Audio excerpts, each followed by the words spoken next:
ఈరోజు ఈ వీడియోలో 2 సినిమాల కలెక్షన్‌ల గురించైతే మాట్లాడుకుందాం. 'అల్లు అర్జున్ పుష్ప 2' రీలోడ్ వర్షన్ గురించి మాట్లాడుకుందాం. అలాగే సంక్రాంతికొస్తున్న మూవీ గురించైతే మాట్లాడుకునే ప్రయత్నం అయితే చేద్దాం. సోది లేకుండా పాయింట్ టు పాయింట్ అయితే మాట్లాడతాను. సోది కావాలి అనుకునే వాళ్ళు డెఫినెట్‌గా స్కిప్ చేసేయండి. వాళ్ళ కోసం అయితే ఈ వీడియో కాదు. 'అల్లు అర్జున్ పుష్ప 2' రీలోడ్ వర్షన్ గురించి మాట్లాడుకుందాం భయ్యా. అసలు ఈ మూవీ ఇప్పుడు దాకా 1930 కోట్లయితే వసూలు చేసింది భయ్యా. అయితే ఎవరు ఊహించలేని విధంగా రీలోడ్ వర్షన్ 20 మినిట్స్ యాడ్ చేయడం వల్ల ఒకే రోజు 30 కోట్లయితే వసూలు చేసింది భయ్యా. ఇది మామూలు విషయం కాదు. ఎందుకంటే డే 44 ఈ రకమైన కలెక్షన్ వసూలు చేయడం అంటే అది ఏ మూవీకి సాధ్యం కాదు. కానీ అల్లు అర్జున్ అయితే దాన్ని సాధించాడు. అదే కాకుండా డే 44 అనమాట 4,00,000 టికెట్లు అయితే సోల్డ్ అయ్యాయి. బుక్ మై షోలో 3,00,000 టికెట్లు, ఆఫ్‌లైన్‌లో 1,00,000 టికెట్లు. ఈ మూవీని ఎక్కడ పడితే అక్కడ చాలా సినిమాలు పోటీకి ఉన్నా సరే ఈ మూవీని దాదాపు రిలీజ్ అయ్యి 1 మంత్ అవుతున్నా సరే చాలామంది అయితే దేకుతున్నారు. ఈ మూవీలో కంటెంట్ ఉంది. అదే కాకుండా మంచి మంచి సీన్‌లు అయితే యాడ్ చేశారు. ఇది మెయిన్ రీజన్ చెప్పొచ్చు. చాలామంది ఏమని చెప్తున్నారు అంటే అసలు ఈ మూవీలో ఏమీ లేదు. అసలు స్టోరీ లేదు. అది లేదు, ఇది లేదు. కామెడీకి చూపించారు. జర్నీ ఉన్నంత రూల్ లేదు అని అయితే చాలామంది చెప్పారు.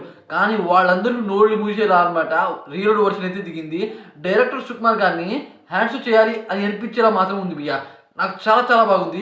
రీలోడ్ వర్షన్ చూశాక అల్లు అర్జున్ పర్ఫార్మెన్స్ కన్నా నాకు డైరెక్టర్ సుకుమార్ గారి రైటింగ్ అండ్ డైరెక్షన్ నాకు చాలా బాగా నచ్చింది భయ్యా.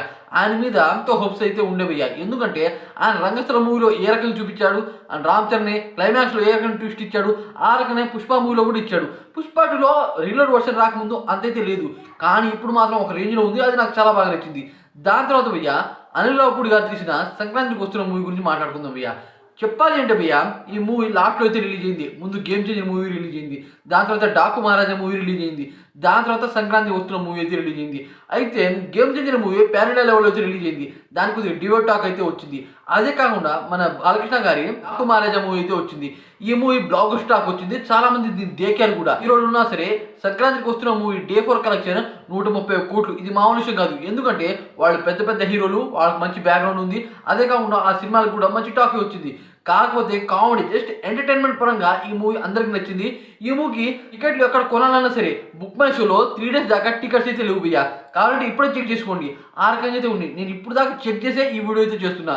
ఓ నాయనో అనిపించేలా అయితే అనిల్ రావిపూడి గారు మూవీ అయితే తీశారు. చాలా మంది అనమాట ఈ మూవీని ఎంటర్టైన్ పరంగా చాలా మంది ఆదరిస్తున్నారు. చాలా మందికి నచ్చేలా ఫ్యామిలీ ఆడియన్స్ మాత్రం ఒక రేంజ్ లో ఈ మూవీని అయితే చూస్తున్నారు భయ్యా. దానివల్లే ఈ మూవీ ఇంత కలెక్షన్ గ్రాస్ అవుతుంది.